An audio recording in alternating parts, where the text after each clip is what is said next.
500 ஆண்டுகளுக்கு மேலாக இஸ்லாமிய பெருமக்கள் வழிபட்ட பாபரி மஸ்ஜித்தை லால் கிஷான் அத்வானி அடியாட்களோடு வந்து பட்டப்பகலில் உடைத்து நொறுக்குகிறார்கள். உடைத்தவனுக்குத்தான் பாபர் மசூதி உரிமை என்று உச்சநீதிமன்றம் தீர்ப்பு வழங்கியிருக்கிறது.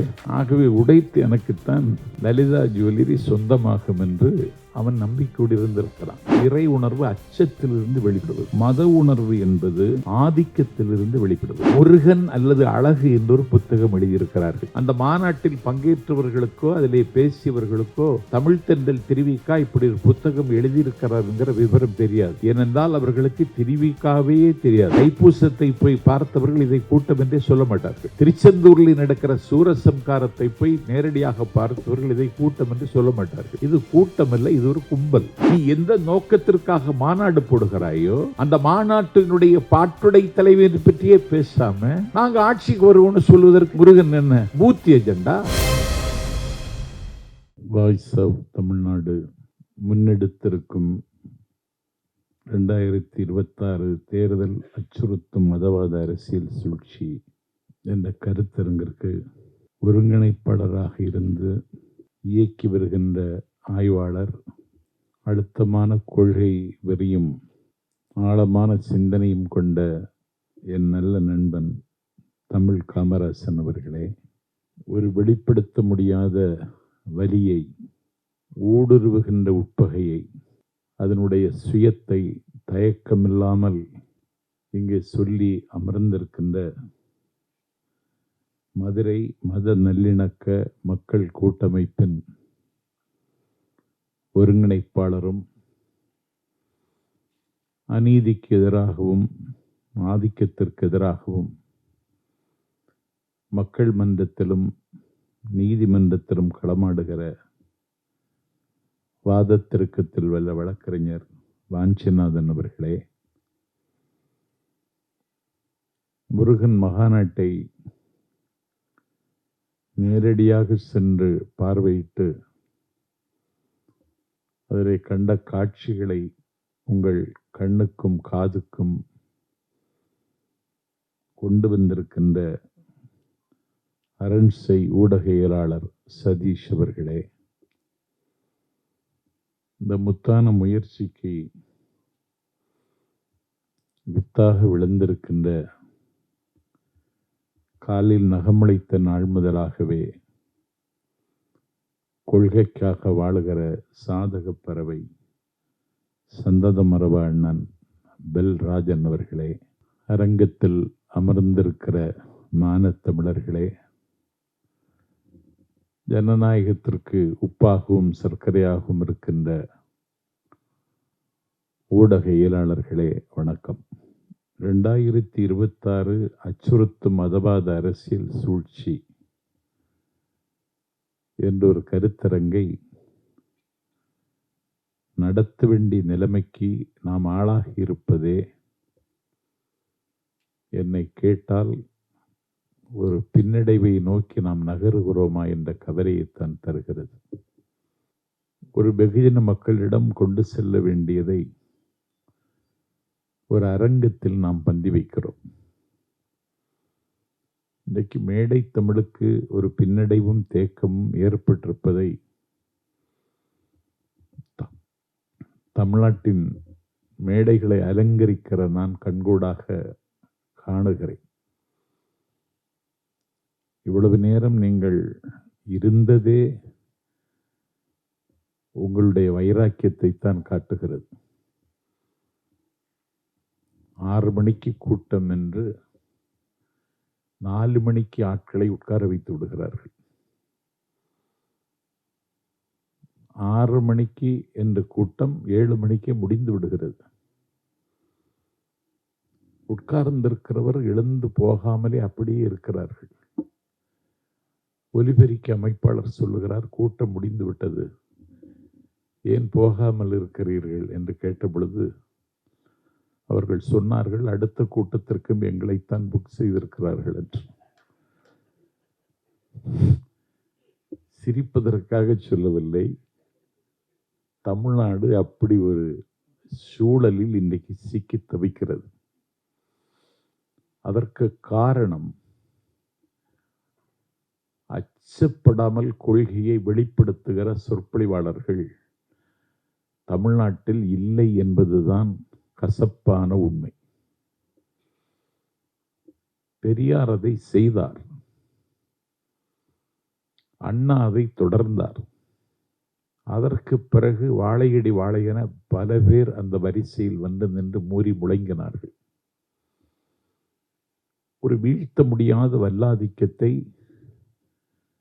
இந்திய துணைக்கண்டத்து அரசியலில் முதலில் வீழ்த்தியது தமிழகம்தான் என்பது நம்முடைய தித்திப்பான வரலாறு. அந்த வரலாற்றில் ஒரு சறுக்கல் வந்துவிடுமோ என்கிற சங்கடம்தான் இப்படி ஒரு கூட்டத்தை நடத்துவதற்கு நம்மை தூண்டியிருப்பதாகவே நான் கருதுகிறேன். இப்போது ஒரு மத அரசியலை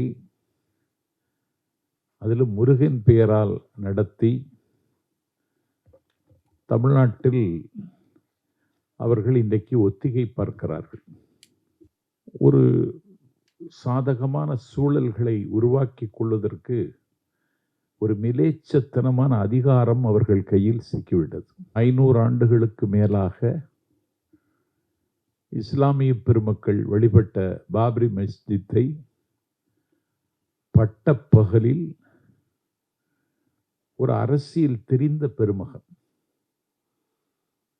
நம்பர் 1 பார்லிமெண்டேரியன் என்று நான் மதிக்கிற லால்கிஷான் அத்வானி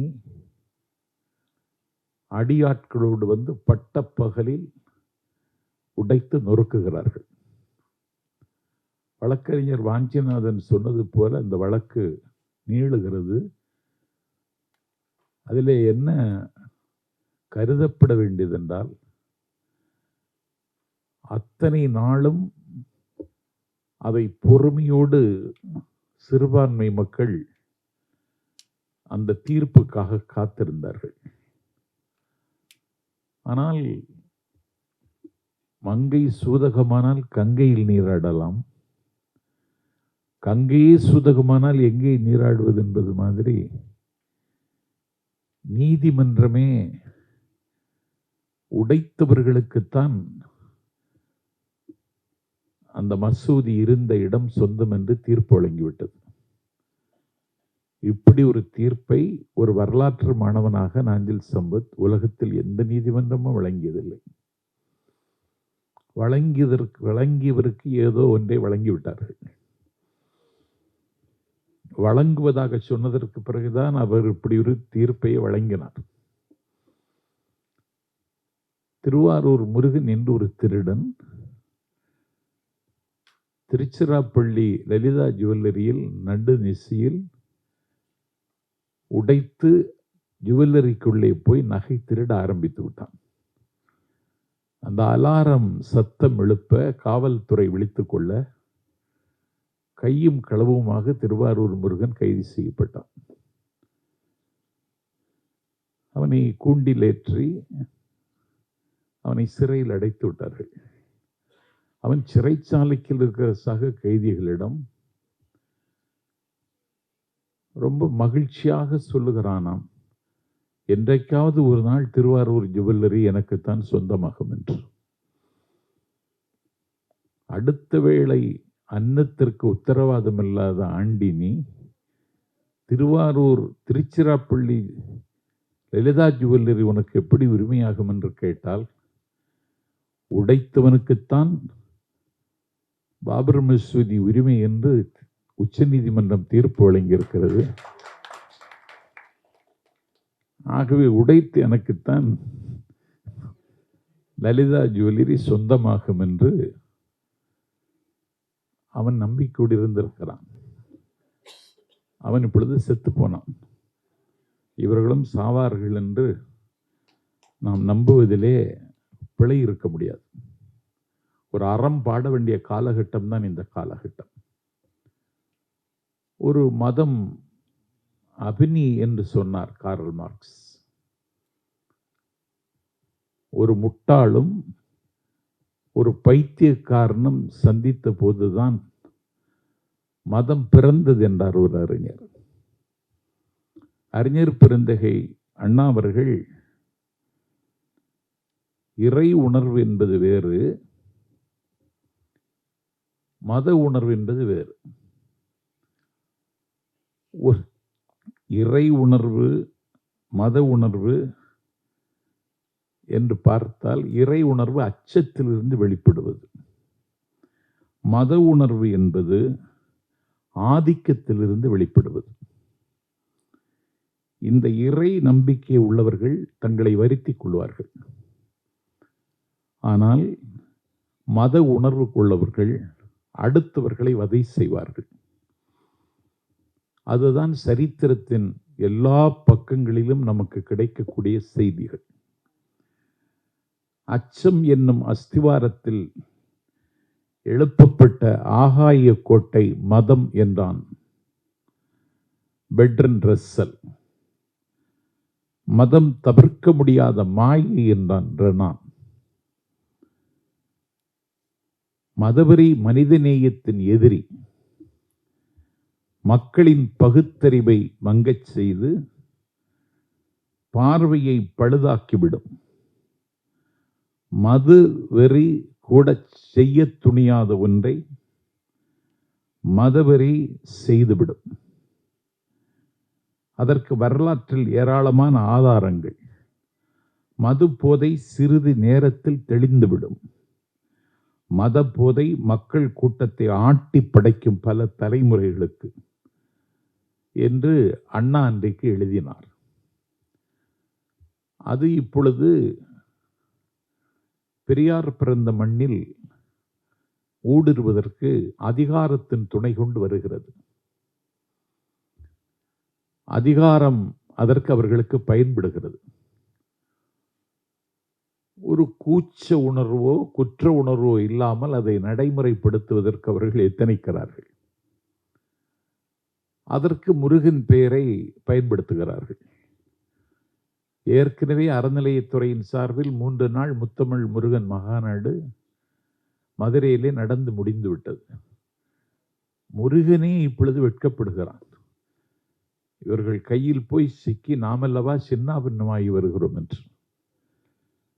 அந்த மகாநாட்டில் எனக்கொன்றும் அந்த சமய இலக்கியங்களை ஒருவாறு வாசிக்கிறவன் நான்.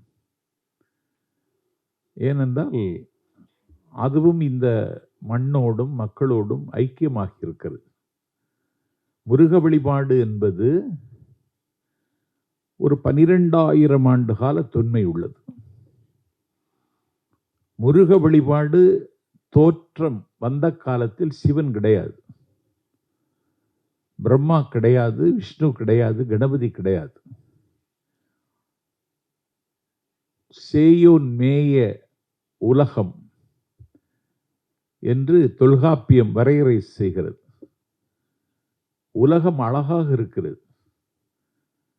பச்சைமா மலை போல் மேனி என்றார் ஒரு ஆழ்வார். மனிதன் முதலில் மலையும் மலை சார்ந்த இடத்திலும் தான் பிறந்தான். மலை அழகாக இருக்கிறது, பச்சை மலை. அதன் உச்சியிலிருந்து ஓடி ஒழுகுகிற வெள்ளி அருவி.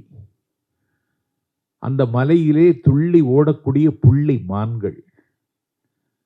அந்த மலையிலே புள்ளி கலாபம் விரித்து ஆடுகிற மயில்கள். மரத்திற்கு மரம் தாவுகிற குரங்குகள்.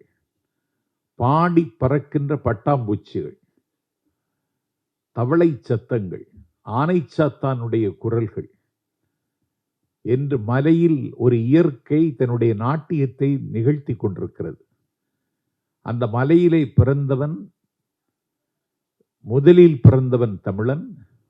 இந்த மலை இவ்வளவு அழகாக இருக்குமானால் இந்த மலையை படைத்த மகேசன் இவ்வளவு அழகாக இருப்பான் என்று அழகான ஒரு சித்திரத்திற்கு உருவம் கொடுத்துத்தான் முதலில் வழிபடத் தொடங்கினார்கள். சுயமரியாதை இயக்கத்தின் தாய் என்று கொண்டாடப்படக்கூடிய தமிழ்த்தென்றல் திருவிக அவர்கள் முருகன் அல்லது அழகு என்றொரு புத்தகம் எழுதியிருக்கிறார்கள்.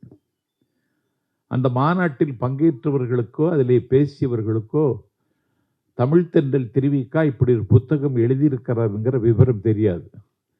ஏனென்றால் அவர்களுக்கு திருவிகாவே தெரியாது. அதிலே திருவி கல்யாண சுந்தரனார், அவர்தான் சேக்கிழாரினுடைய பெரிய புராணத்தை முதலில் பதிப்பித்தவர். அவர் அதிலே ஆய்வு நோக்கோடு அதை எழுதியிருக்கிறார். ஆகவே முருகனை வழிபடுவது என்பது இயற்கையை வழிபடுவது. இயற்கையோடு இசைந்த வாழ்க்கை தமிழர்களின் வாழ்க்கை. அதற்கு ஒரு வடிவமாக அந்த முருகனை தமிழர்கள் வழிபட்டார்கள். காலம் தோலுரிக்க புராணங்களும் இதிகாசங்களும் கட்டு கதைகளும் கட்டவிழ்த்து விடப்பட்டு முருகனுக்கு அப்பன் சிவனாகி, அம்மா பார்வதியாகி, அண்ணன் கணபதியாகி, முருகன் என்ன ஆனான் சுப்பிரமணியனாகி, பாலசுப்பிரமணியனாகி, நம்முடைய நெறியாளர் சொன்னது மாதிரி கார்த்திகேயனாகி, இப்படி முருகன் பல அவதாரங்கள் எடுக்க வேண்டிய அளவுக்கு ஒரு காலம் அதை கொண்டு வந்து நிறுத்துகிறது. இருக்கிற கடவுளையே முருகனை தமிழர்கள் கொண்டாடுவதற்கு காரணம் என்ன என்று ஆய்ந்து பார்த்தால், ஒரு முத்தமிழையும் வைதாரையும் வாழ வைப்பான் முருகன் என்று அருணகிரிநாதர் ஒரு இடத்தில் குறிப்பிடுகிறார். இப்பொழுது ஒரு பெரிய கூட்டத்தை கூட்டி விட்டதாக அவர்கள் சொல்லுகிறார்கள். பெரிய கூட்டமே கிடையாது. தைப்பூசத்தை போய் பார்த்தவர்கள் இதை கூட்டம் என்றே சொல்ல மாட்டார்கள். திருச்செந்தூரில் நடக்கிற சூரசம்காரத்தை போய் நேரடியாக பார்த்தவர்கள் இதை கூட்டம் என்று சொல்ல மாட்டார்கள். இது கூட்டம் அல்ல, இது ஒரு கும்பல். அவர்களுடைய நோக்கமே ஒரு கும்பல் கலாச்சாரத்தை இந்த நாட்டில் உருவாக்குவதுதான். அதற்கு அவர்கள் முருகனை பயன்படுத்தி கொண்டார்கள். இதிலே நாம் கவலைப்பட வேண்டியது, எனக்கு என்ன கவலை என்றால், அதிலே யாராவது முருகனை பற்றி பேசியிருக்கலாம். முருகனை பற்றி யாருமே பேசவில்லை. முருகன் ஒரு காவலாளி மாதிரி அவனை அலட்சியப்படுத்தி விட்டார்கள். 10 பாட்டில் முதல் பாட்டு திருமுருகாற்றுப்படை நக்கீரர் எழுதியது. எங்கள் சாகாவரம் பெற்ற சங்க இலக்கியத்தினுடைய முதல் பாட்டை திருமுருகாற்றுப்படை. அதை பற்றி யாருமே சொல்லல. திருமுருகாற்றுப்படையில ஒரு அருவி ஒழுகி வருவதை பற்றி நக்கீரர் அவ்வளவு அழகாக சொல்லியிருப்பார். அதை எதை பற்றியுமே அவங்க சொல்லல. ஒரு பகழிக்குத்தர் என்று ஒருவருக்கு வயிற்று நோய். அவர் திருச்செந்தூருக்கு வருகிறார். செந்தில்வேலனை வேண்டுகிறார். அவருக்கு வயிற்று வலி தீர்ந்து விடுகிறது. உங்களுக்கும் எனக்கு நம்பிக்கை இருக்கிறதா என்பது இரண்டாவது. அவர்கள் தளத்திலே நின்று நாம் யோசிக்கிற பொழுது பகழிக்கூத்தருடைய வயிற்று வலி தீர்ந்து விட்டது. அதற்கு அவர் என்ன செய்கிறார்? முருகனுக்கு நன்றி தெரிவித்து திருச்செந்தூர் முருகன் பிள்ளைத்தமிழ் என்று சொல்லி ஒரு பாடலை பாடியிருக்கிறார். பிள்ளைத்தமிழ் இலக்கியங்கள் பெரியாழ்வார் தொடங்கி வைத்தார் என்று சொன்னாலும் திருச்செந்தூர் முருகன் பிள்ளைத்தமிழுக்கு ஒரு மதிப்பு இந்த மண்ணில் இருந்தது. அதை அந்த மாநாட்டில் பேசுகிறவர்கள் யாராவது சொல்வார்களா என்று பார்த்தால் பேசியவர்கள் எல்லாம் பிள்ளைகளாகவே இருந்து விட்டார்கள். அதே திருச்செந்தூர் முருகனிடத்திலே குமரகுருபரர் வருகிறார். அவர் வாய் பேச முடியாத ஊமை. அவர் எனக்கு வாய் பேசுகிற வல்லமை வேண்டும் என்று இறைஞ்சுகிறார். வாய் பேசுகிற வல்லமை கிடைத்ததற்கு பிறகு கந்தர் கலிவெண்பா எழுதினார். அதற்கு பிறகு மீனாட்சி அம்மை பிள்ளைத்தமிழ் என்று தமிழ் இலக்கியத்தில் இருக்கிற பிள்ளைத்தமிழிலேயே அழகும் ஆழமும் செறிவும் நிறைந்த பிள்ளைத்தமிழ் மீனாட்சி அம்மை பிள்ளைத்தமிழ். அவர் என்ன செய்கிறார்? மீனாட்சி அம்மைக்கு பிள்ளைத்தமிழ் பாடியவர் புள்ளிருக்கும் வேலூர் வைத்தீஸ்வரன் கோவில். அங்கு ஒரு முருகன் இருக்கிறான். தமிழ்நாட்டில் இருக்கிற முருகன்லே அழகான முருகன் அந்த முருகன் தான். அந்த முருகன் மீது முத்துக்குமார சுவாமி பிள்ளைத்தமிழ் என்று பிள்ளைத்தமிழ் பாடினார். அதை கூட அவர்கள் பதிவு செய்யவில்லை. அஷ்ட பிரபந்தங்களை இயற்றியவர் குமரகுருபரர். அதை இவர்கள் சுட்டவில்லை. இந்த நாட்டில் வள்ளலார் அவர் மதம் எனும் பேய் பிடியாதிருக்க வேண்டும் என்று நம்முடைய கந்தக்கோட்டம், சென்னை கந்தக்கோட்டத்தில் இருக்கிற முருகனிடத்தில் வேண்டுகிறார்.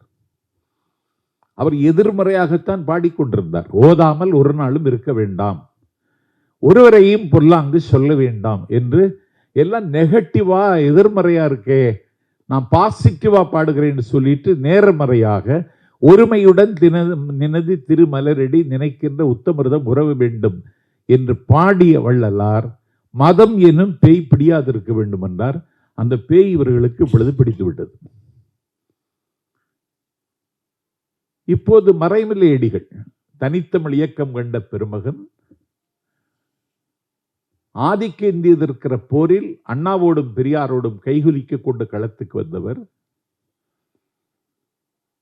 தனித்து இயங்கக்கூடிய தமிழ் மொழியில் பிறமொழி சொற்கள் கலக்கக்கூடாது என்று ஒரு இயக்கத்துக்கே வடிவம் தந்தவர்.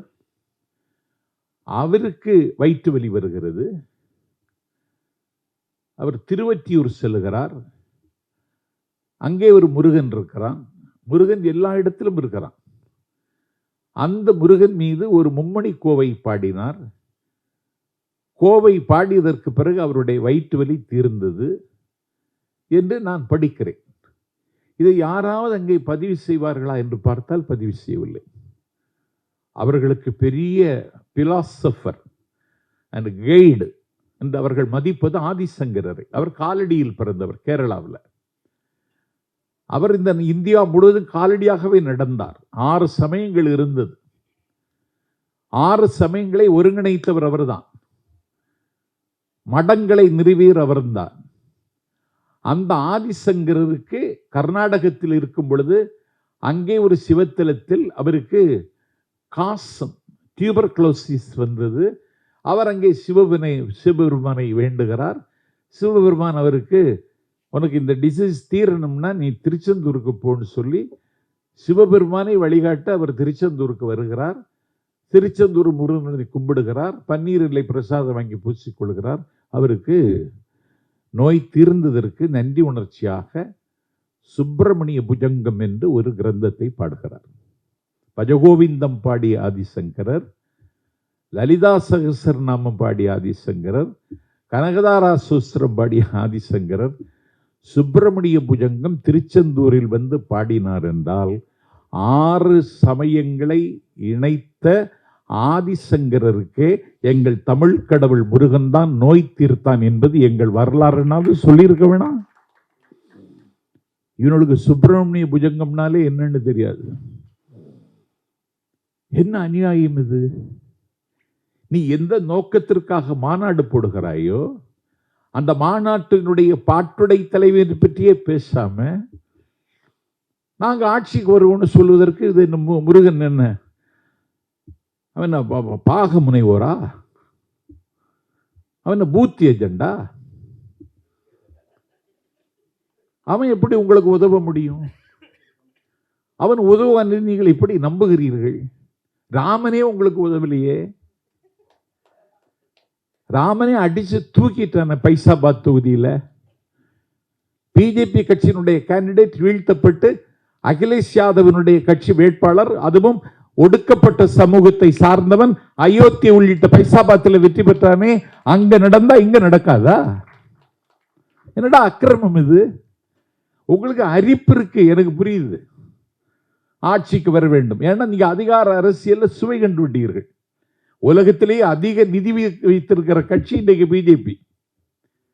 அவர்கள் குவித்து வைத்திருக்கிற நிதியை வாரி செலவழித்து எங்கே காலூன்ற முடியவில்லையோ தமிழ்நாடா அங்கேயும் காலூன்றி விடலாம் என்ற ஒரு கனத்த நம்பிக்கை அவர்களுக்கு வந்திருக்கிறது.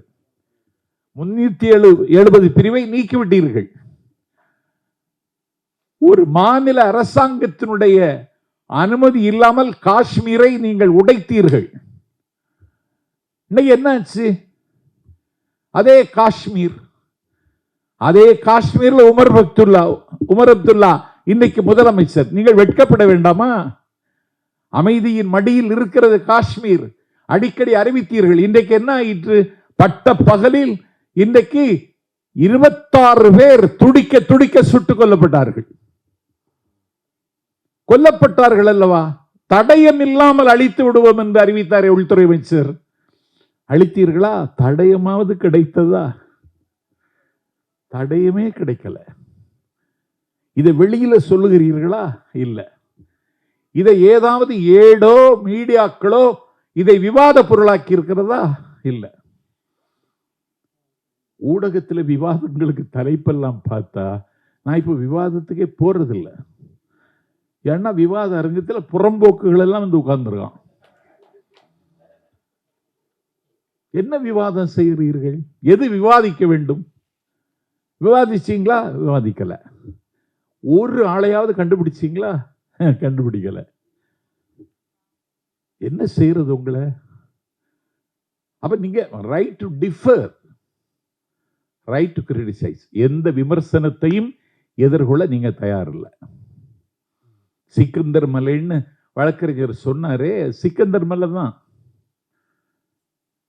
பரம்கிரி, திருப்பரங்குன்றத்திற்கு பழைய பெயர் பரம்கிரி. கிரினா மலை. அது வந்து முருகனுடைய ஸ்தலமும் கிடையாது. இல்ல, அந்த அந்த ஸ்தலம் அப்படின்னு பார்த்தா அது வந்து சிவத்தலம். தமிழ்நாட்டில் இருக்கின்ற பாடல் பெற்ற திருத்தலங்கள்ல திருப்பரங்குன்றமும் ஒன்று. அதுல முருகன் அதிலே முதன்மைப்படுத்தப்படுகிறார். அதே தப்பு. என்ன கேட்டா, சிவனைத்தான் அங்கே முதல்ல உச்சரிக்கணும்.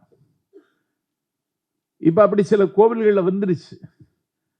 திருவேற்காடு கருமாரிங்கிறாங்க. திருவேற்காடு கருமாரியம்மன் கோவில் அல்ல, அது சிவத்தலம், பாடல் பெற்ற திருத்தலம். அதுல கொண்டு போய் கருமாரியம்மன் நிறுத்திட்டாங்க. இப்படி நிறைய செய்ய ஆரம்பிச்சுட்டாங்க. மக்களுக்கு ஏக்கம் இருக்கு, மக்களுக்கு பசி இருக்கு, மக்களுக்கு வலி இருக்கு. எல்கேஜி அட்மிஷனே கிடைக்குமான்னு தான் போறான் சில பேர். பழனிக்கு பாத யாத்திரை போறவன் எதுக்கு போறான்? பிஜேபி ஆட்சி வரணும்னா இல்லையே. திருச்செந்தூருக்கு பாத யாத்திரை போறவன் எதுக்கு போறான்? மோடி இன்னும் பிரதமர் ஆகணும்னா இல்லையே. அவனுக்கு வலி இருக்கு, அவன் வலிக்கு ஒரு நிவாரணம் தேடுறான். அவனுடைய பெயின், அவனுடைய வலிக்கு ஒரு ஆறுதல் அவனுக்கு தேவைப்படுகிறது. மத நல்லிணக்கம் தான் இந்த மண்ணினுடைய மாண்பு. அதைத்தான் அவர் மதுரையில ஒரு அமைப்பாக வைத்து நிறுவுகிறோம்னாரு. லட்சக்கணக்கான மக்கள் வர்றாங்க பழனிக்கு. தாராபுரம் என்கிற இடத்துல ஒரு இஸ்லாமிய தோழர் அன்வர், பாய் வியாபாரம், அவரும் பாய் தான், வியாபாரமும் பாய் தான். 65 பிளக் பாயிண்ட் வைத்திருக்கிறார்.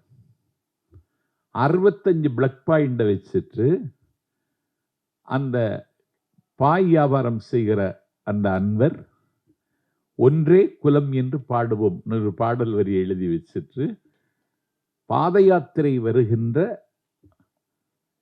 முருக பக்தர்கள் இந்த 65 பிளக் பாயிண்டையும் எப்போதும் பயன்படுத்திக் கொள்ளலாம் என்று சொல்லி யாத்திரையாக வருகிற பக்தர்கள் அந்த பிளக் பாயிண்ட்ல பயன்படுத்துகிறார்கள். இதுதான் இந்த மண்ணுக்கு இப்பொழுது தேவை. இவன் மத நல்லிணக்கத்தை கெடுக்கணும்னு நினைக்கிறான். கெடுத்த ஜெயிச்சிடலாம்னு நினைக்கிறான். ஜெயிக்க முடியாது. ஒரு மௌடிக அரசியல் நடத்திய ரோம சாம்ராஜ்யம் ஒரு நாள் வீழ்ந்தது. இது வரலாறு. நீங்களும் வீழுவீர்கள். நீங்கள் எந்த உயரத்திற்கு போனாலும் ஒரு நாள் வீழ வேண்டியது வந்தே தீரும். இது வரலாறு நமக்கு சொல்லுகிற பாடம். அன்னைக்கே மதத்தின் பேரால செய்தாங்க. உலகத்தையே தன்னுடைய காலடிக்குள் கொண்டு வந்த மாவீரன் அலெக்சாண்டர், அந்த மாமன்னனுக்கு ஒரு கனவு இருந்தது. அவன் அலெக்சாண்ட்ரியா என்கிற இடத்தில் ஒரு மிகப்பெரிய நூலகத்தையும் பல்கலைக்கழகத்தையும் நிறுவ வேண்டும் என்று ஆசைப்பட்டான். அவன் மறைந்து போனான். அந்த மன்னர் மறைந்ததற்கு பிறகு மதியூகிகள் மன்னனுடைய ஆசையை நிறைவேற்ற வேண்டும் என்று கருதி 5 லட்சம் நூல்களை கொண்ட ஒரு நூலகமும் ஒரு பல்கலைக்கழகத்தை நிறுவினார்கள். கிறிஸ்துவுக்கு பின்னால் 340 அந்த பல்கலைக்கழகம் மதவாதிகளால் அன்றைக்கு சூறையாடப்பட்டது, தீக்கிரையாக்கப்பட்டது. இது அன்றைக்கும் நடந்தது. அதுவாவது கற்காலம். நாகரிகம் அரும்பாத காலம், விழிப்புணர்வு வராத காலம் என்று நாம் சிரித்துக் கொள்ளலாம். இன்றைக்கு விழிப்புணர்வு வந்திருக்கிறது. இன்றைக்கு கண்டம் விட்டு கண்டம் தாவது எளிதாகிவிட்டது. ஏர் இந்தியா விமானத்தை தவிர எந்த விமானத்திலும் ஏறலாம், எளிதாகி போய்விட்டது. உலகம் இன்றைக்கு உள்ளங்கையில் வந்து விட்டது. நீ ஏன் இதை இன்னும் பேசிட்டு இருக்க? அவனுக்கு என்ன தேவை? இந்த நாட்டில் ஒரு மத நல்லிணக்கம் இந்த மண்ணினுடைய மாண்பாக இருந்தது, அடையாளமாகவும் இருந்தது. திருவரங்கம் என்று சொல்லக்கூடிய அந்த வைணவர்களினுடைய தலைநகரமே திருவரங்கம் தான், திருப்பதி கிடையாது. அந்த திருவரங்கத்தில் துலுக்க நாச்சியாருக்கு ஒரு சந்நிதி இருக்கிறது. சபரிமலைக்கு போகிற பக்தன் பேட்டை துள்ளி பாபரை கும்பிட்டு தான் சபரிமலைக்கு போறான். திக்கெல்லாம் புகழுகிற திருநெல்வேலி சீமையில நின்ற சீர் நெடுமாறன் அரங்கத்தில் தமிழ்த்தென்றல் திருவிக்கா உரையாற்றி கொண்டிருக்கிறார். அவர் உரையாற்றுகிறார் என்று பத்திரிகை செய்தியை படித்துவிட்டு எங்கள் நாகர்கோவில் நகரத்தில் இருந்து கோட்டாறு சதாவதானி செய்குதம்பி பாவலர் ஒரே நேரத்தில் 100 அதிசயங்களை நிகழ்த்துவார். ஒரு பூவை எடுத்து அவர் கண்ணை மூடுவார். ஒரு பூவை எடுத்து நீங்க எறிந்தா எத்தனை பூ என்பதை அவர் கண்ணை மூடிட்டே சொல்லிடுவார். நாம் என்ன நினைக்கிறோம் என்பதை அவர் சொல்லிடுவார். அப்படி ஒரு ஆற்றல். நோக்கரிய நோக்கும் நுணுக்கரிய நுண்ணுணர்வு இருந்த பெருமகன் அவர். நம்முடைய நண்பர் திருவிக்கா வந்திருக்கிறார், அவருடைய பேச்சை கேட்க வேண்டும் என்று திருநெல்வேலி காந்திமதி அம்பாள் சன்னிதானத்தின் வாசல்ல கால் வைக்கிற பொழுது, நீ ஒரு இஸ்லாமியன் இங்கே வரக்கூடாது என்று அவரை தடுத்து நிறுத்தினார்கள். அவர் தடுத்து நிறுத்தப்பட்டார் என்ற செய்தி கிடைத்த மாத்திரத்தில் மேடையில் இருந்த திருவிக்கா தன்னுடைய துண்டை உதறி தோளில் போட்டு கொண்டு மேடையில் பேச்சை நிறுத்திவிட்டு எழுந்து வெளிநடப்பு செய்தார். யாருக்காக? சதாவதானி செய்குதம்பிக்காக, அந்த நட்புக்காக. காலம் மாறுகிறது. அதே திருநெல்வேலியில் நின்ற சீர் நெடுமாறன் அரங்கத்தில் சதாவதானி செய்குதம்பி பாவலரே ஒரு நாள் இஸ்லாமும் சைவ சித்தாந்தமும் என்ற தலைப்பில் பேசினார். அப்படி பேசி பக்குவப்பட்ட மண் இந்த மண். வள்ளலாருடைய திருவருட்பாவை மருட்பா என்று சொன்னது யார்? யாழ்ப்பாணத்தினுடைய ஆறுமுக நாவலர். அவர் யார்? ஹிந்து. உங்க மொழிப்படி அவரு மருட்பான்னு சொல்லிட்டார். ஆறுமுக நாவலர் அவர் பெரிய தமிழ் ஸ்காலர். நான் அவரை வாசிச்சிருக்கேன், நான் பிரமிச்சிருக்கேன் அவருக்கு எழுத்து படிச்சு. அவரே மருட்பான்னு சொல்லிட்டார்.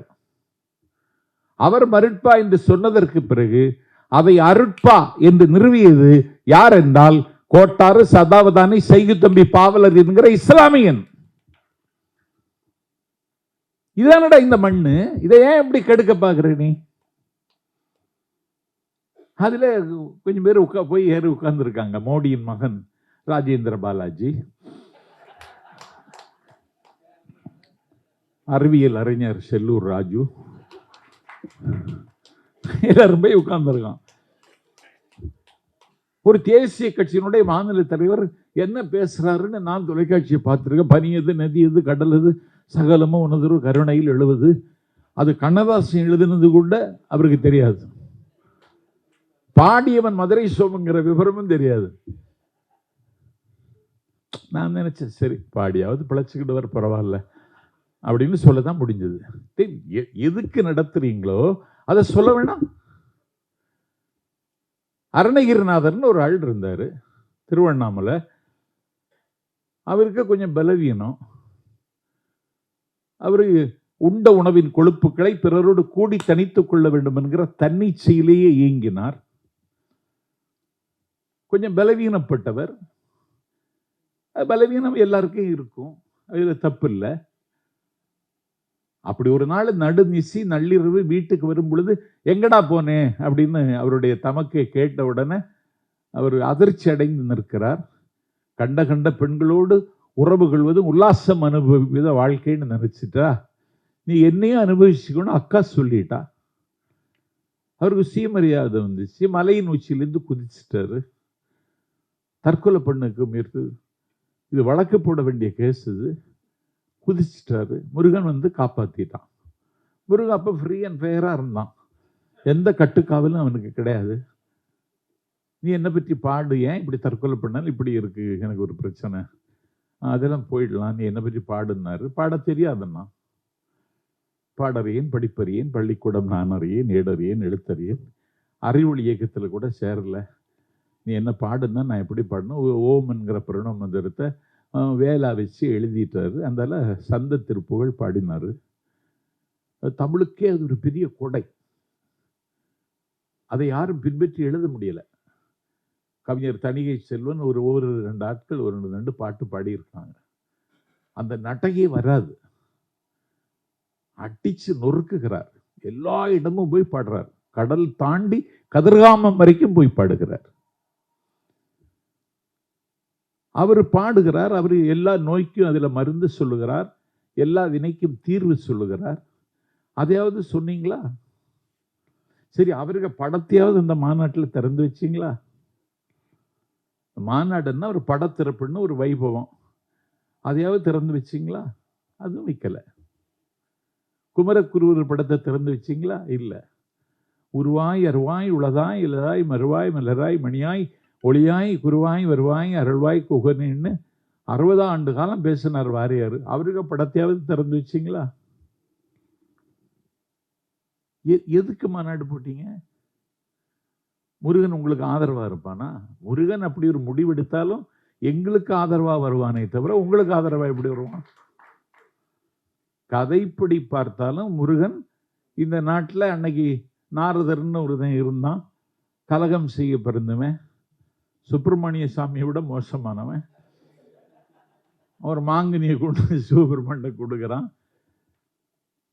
உடனே சிவனுக்கு முடிவெடுக்க முடியல. அம்பாள்கிட்ட கேட்குறான், யார்கிட்ட கொடுக்கறது, கணபதிகிட்ட கொடுக்கறதா முருகன்கிட்ட கொடுக்கறதான்னு. நீங்கள் எதுக்கும் உலகத்தையும் சுற்றி வர்றானோ அவனுக்கு கொடு அப்படின்னு அந்த அம்மா சொல்லுது. முருகன் மயில் வாகனத்தை எடுத்துட்டு உலகத்தை பூரா சுற்றுறான். கணபதி இருந்த இடம் விட்டு நகரலை. இவன் உலகம் பூரா சுற்றி வர்றான். கனியை தாங்கன்னு கேட்டான், கணபதிக்கு கொடுத்துட்டான். உலகமே சுத்தலையே, நான் நியூயார்க்கில் 4 நாள் இருந்தேன், வந்ததா தகவலும் இல்லை, வர்றதா செய்தியும் இல்லையே. சிங்கப்பூரில் இருந்தேன், துபாயில் இருந்தேன், ஒரு இடமும் வரலையே, எப்படி கொடுத்தீங்கன்னு கேட்டான். அது தந்தை தாயை சுற்றினாலும் உலகத்தை சுற்றியதற்கு சமம்னு அரசியல் சட்டத்தின் 356வது பிரிவு சொல்லுகிறது. கொடுத்துட்டோம்னா உங்கள் அரசியல் சட்டத்தை தூக்கி குப்பையில் போடுங்க, உங்கள் ஆதிக்கத்தின் நிழலில் நான் வாழ முடியாது, நானே உங்களிடமிருந்து விடைபெற விரும்புகிறேன், குன்றிருக்கும் இடமெல்லாம் இந்த குமரன் குடியிருப்பான் என்று சொல்லி என்னை தேடுகிறவர்கள் குன்றுக்கு வாருங்கள், குன்றம் காக்க குமரன் காக்கங்கிறான்ல, அப்படிதான் அவர் குன்றுக்கு போனார். முதல்ல இந்த நாட்டில் தனிநாடு கேட்டவனே முருகன் தானடா. அவன் எப்படி உங்களை ஒத்துக்கிடுவான்? உங்களுக்கு யாருக்காவது முருகன் கதை தெரியுமா? உங்களுக்கு எவனுக்காவது வரலாறு தெரியுமா? கந்த சஷ்டி கவசத்தை பாடுறான்னு சொன்னா அவனுக்கு வலிக்காக பாடுறான். பக்தியை தாண்டி அவனுக்கு நோய் இருக்கு. ஒளிப்பு, சுளுக்கு, ஒருதலை நோய், வாதம், சைத்தியம், வலிப்பு, பித்தம், சூலை, சயம், குன்மம், சொக்கு, சிறங்கு, குடல் விப்பிரதி, பக்கப்பிளவை, படலை வாழை, கடுவன், படுவன், கைத்தால் சிலந்தி, பற்குத்திறனை, பெருவரை ஆப்பும், எல்லா பிணியும் அகலன்னு பாடுறான். எல்லா பிணியும் நம்ம ஆளு வாங்கி வச்சுட்டு தான் இருக்கான். அதுக்காக தான் பாடுறான். இதை போய் நீ கூட்டமா இருந்து எதுக்கு பாடுற? நீ உனக்கு என்ன வந்துச்சு? இந்த நாட்டில் எவ்வளவு இருக்கு பேசுறதுக்கு. எதையும் பேசாம தமிழ்நாட்டு அரசியல் பேச எவ்வளவு இருக்கு. எதையும் பேசாம முருகனை பற்றி பேசி ஒரு டைவர்ட் பண்ணலாம், திசை திருப்பி விடலாம்னு நினைக்கிறியே. தமிழர்கள் அவ்வளவு பலவீனமானவர்களா? ராமனை பெரியார் செருப்பால் அடித்தார் சேலத்தில் என்ற செய்தி வந்த பிறகுதான் 1971 திமுக 184 இடங்கள் வென்றது. இதுதான் வரலாறு. ஒன்று மட்டும் புரிந்து கொள்ளுங்கள், தமிழ்நாட்டில் மக்கள் அரசியலுக்கும் மதத்திற்கும் வேறுபாடு பார்க்க தெரிந்த ஒரே இனம் தமிழ் தேசிய இனம், தமிழ்நாட்டு மக்கள் தான். அவன் அப்படி கும்பலா சேர்ந்துருவான். இங்க அது நடக்காது. அந்த ஒருத்தனும் பிஜேபிக்காரன் கிடையாது. பிஜேபியில வாக்களிக்க வேண்டும் என்று நீ வற்புறுத்தினா பிஜேபிக்கு வாக்களிக்க வேண்டிய அவசியம் தமிழர்களுக்கு எங்கிருந்து வரும்? அதுக்கு காரணம் சொல்லு. சொல்லு பாப்போம். உனக்கு வாக்களிக்க வேண்டும்னா, முருகன் அதுக்கு ஒத்துழைக்க வேண்டும்னா அதுக்கான காரணத்தை சொல்லு. நீ எங்க கொண்டு விட்டுருக்க? நாடு நாடா போயிட்டு இருக்காரு பிரதமர். காசா மலை எரிந்து கொண்டிருக்கிறது. காசா மலையின் மீது குண்டுகள் விழுந்து கொண்டிருக்கின்றன. இந்த நாட்டில் இதை பேசுறியா நீ? இந்தியாவின் நிலைப்பாடு என்ன? அதை பற்றி கவலைப்படுறியா நீ? என்ன அக்கிரமம் இது?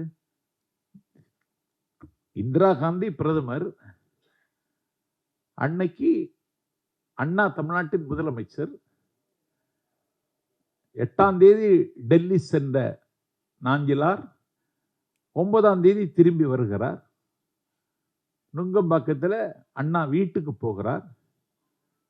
அண்ணா வீட்டு கொல்லையில் இருந்த கிணற்றில தண்ணீரை தானே மொண்டு தானே குளிக்கிறார். டவல் எடுத்து தொடச்சிட்டு வீட்டுக்குள்ள வர்றார். நாஞ்சிலாரும் பன்மொழி புலவர் லத்தீப் சாஹிப்பும் வீட்டு வாசல்ல நிற்கிறாங்க. அண்ணாவுக்கு கண்கள் சிவக்கிறது. நேற்றைக்கு தானே டெல்லிக்கு போனேன், இன்னைக்கு திரும்ப வந்திருக்க, என்னன்னு கேட்டுட்டார் அண்ணா. ஒன்றும் இல்லைண்ணா, இஸ்ரேலுக்கு ஒரு தூதுக்குழு போகுது இந்தியாவில் இருந்து. அதில் திமுக இடம்பெற வேண்டுமான்னு இந்திரா காந்தி அம்மா கேட்டாங்க. இடம் பெறுவதாக இருந்தால் அதில் யாரை அனுப்புவது அப்படின்னு இந்திரா காந்தி கேட்க சொன்னாங்க. உங்கள்கிட்ட கேட்டுட்டு போலான்னு வந்தேன்னு சொன்னார். முக்கியமான பிரச்சனை. அண்ணா சொன்னார், கண்ணியத்திற்குரிய காகித மில்லத் இஸ்மாயில் சாஹிப் எம்பி, அவர் மெம்பர் ஆஃப் பார்லிமெண்ட், அவர் டெல்லியில தானே இருக்கார். ஆமா, இதை நீ அவர்கிட்டே கேட்டிருக்கலாமே, என்கிட்ட கேட்க எதுக்கு வரணும்? நமக்கு இஸ்மாயில் சாஹிப் முக்கியமா இஸ்ரேல் முக்கியமானு கேட்டார் அண்ணா. நன்றாக கேளுங்கள், இதுதான் அரசியல். நமக்கு இஸ்மாயில் சாஹிப் முக்கியமா இஸ்ரேல் முக்கியமானு கேட்டார். எரிந்து கொண்டிருக்கிறது. இன்னைக்கு ஆப்கானிஸ்தான் அங்கீகரிச்சுட்டானே ரஷ்யா. எத்தனை நாளைக்கு மதவரியை வச்சு நீ அரசியல் செய்ய முடியும்? உன்னுடைய நிலைப்பாடு என்ன? நீ ஊர் ஊரா போற, கானா நாட்டுக்கு போறான், யாரும் போக மாட்டாங்க. அந்த நாட்டின் உயர்ந்த விருதை வாங்கிட்டு வரான். எல்லா நாட்டிலும் உயர்ந்த விருதை கொடுத்துடுறாங்க. ரூபா கொடுத்து வாங்குறானான்னு தெரியல எனக்கு. இது என்ன நோய் இது? நாட்டு மக்களினுடைய வரிப்பணத்தில் மஞ்சள் குளித்து ஒரு பிரதமர் ஊரெல்லாம் உலகமெல்லாம் சுத்துறார். எல்லா நாடும் போயிட்டார். இப்ப பிரைவேட் செக்ரட்டரி கேட்கிறார், நீ ஏதாவது நாடு இருக்கான்னு. அவன் சொல்றான், சுடுகாடு இருக்கு. சரி போங்க. இதுவா முக்கியம்? இந்தியாவில் இவ்வளவு தீர்க்கப்படாத பிரச்சனை இருக்கு. இந்த நாட்டில் ஒரு லாரி தொழில் செய்கிறவன், நான் 2 நாளைக்கு முன்னாடி நான் பத்திரிகையில் செய்தி பார்க்கிறேன், 2 மகன்களை கொன்றுவிட்டு அவர் தற்கொலை செய்கிறார். என்ன கொடுமை இது? 25 லட்சம் சிறு குறு தொழில் நிறுவனங்கள் இன்றைக்கு இந்தியாவில் மூடப்பட்டிருக்கின்றன. இதை யாராவது பேசுறியா? முருகண்ட இதை கோரிக்கை வச்சியா? நீ மக்கள் பிரச்சனை பேசாம ஏன் இப்படி அந்நியமாவே சிந்திக்கிறீங்க? உங்களுக்கு இது பழக்கம். இதை வச்சே நீங்க வேடிக்கை காட்டி இந்தியாவில் ஜெயிச்சிட்டீங்க, இன்னும் ஜெயிக்கலான்னு நினைக்கிறீங்க. காலம் அதை அனுமதிக்காது. எவ்வளவு பிரச்சனை இருக்கு, எவ்வளவு வலி இருக்கு. இந்த நாட்டில் ஒரு டயாலிசிஸ் சென்டர் இல்லை. சிறுநீரகத்தால பாதிக்கப்பட்டவன் 6000 ரூபாய் கொடுத்து தனியார் மருத்துவமனையில் டயாலிசிஸ் செய்வதற்கு சக்தி உள்ளவனாக இருக்கிறானா? இல்லையே. சரி, பட்டம் என்கிற பிச்சை பாத்திரத்தை வாங்கி வைத்துக் கொண்டு வீதியில் நிற்கிறவர்கள் வேலைக்கு ஏதாவது உத்தரவாதம் இருக்கிறதா? என் காலடிக்கு கீழே காணாமல் போன காலங்களை கீழடியில கண்டுபிடித்து விட்டோம் என்கிற பெருமிதத்தில் இருந்தா அந்த அகழ் ஆராய்வை அற்புதமாக செய்து அறிவியல் ரீதியாக நிரூபித்திருக்கக்கூடிய அமர்நாத்தை இந்த நாட்டில் நீ எங்கேயோ தூக்கி அனுப்பிட்டு இன்னைக்கு அறிவியல் ரீதியான ஆதாரம் தான் கேட்கிறியே. நீ வெளிநாட்டில இருந்து தமிழ்நாட்டுக்கு வருகிற பொழுதே ராமர் பாலத்தை பார்த்துட்டு வரேன்னு பேசுறிய. நீ அப்படி ஒரு பாலம் இருக்கா? அறிவியல் ரீதியாக அது உண்மையா? எவ்வளவு எவ்வளவு எவ்வளவு எவ்வளவு திமிர்த்தனமான பேச்சு! எதையாவது நீங்கள் அறிவியலை ஒத்துக்கொள்கிறீர்களா?